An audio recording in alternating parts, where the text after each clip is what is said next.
এবার আর সহজেই মিলবে না রূপশ্রী প্রকল্পের 25,000 টাকা। আবেদন ফর্মে হলো একাধিক নতুন পরিবর্তন। কিন্তু কি কি পরিবর্তন হলো, কারা আবেদন করতে পারবেন আর কেনই বা এই পরিবর্তন জানুন।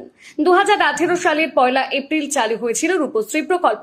এই প্রকল্পের মূল উদ্দেশ্য ছিল আর্থিকভাবে দুর্বল পরিবারের প্রাপ্তবয়স্ক মেয়েদের বিয়ের সময় এককালীন 25,000 টাকা আর্থিক সহায়তা দেওয়া।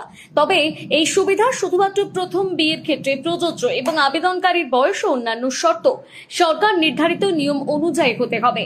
সরকার পরিবর্তনের পর মুখ্যমন্ত্রী শুভেন্দু অধিকারী জানিয়েছেন, আগের সরকারের চালু করা জনকল্যাণমূলক প্রকল্পগুলো বন্ধ করা হবে না। সেই অনুযায়ী রূপশ্রী প্রকল্প চালু রয়েছে, কিন্তু এবার ভুয়ো আবেদন ও জালিয়াতি রুখতে আবেদন পদ্ধতিতে আনা হয়েছে বড়সড় পরিবর্তন। নতুন ফর্মে সবচেয়ে গুরুত্বপূর্ণ সংযোজন হলো ভোটার কার্ডের তথ্য। আগে আবেদনকারীর মোবাইল নম্বর ও ব্যাংক অ্যাকাউন্টের তথ্য দিতে হতো, কিন্তু এখন দিতে হবে এপিক নম্বর, অর্থাৎ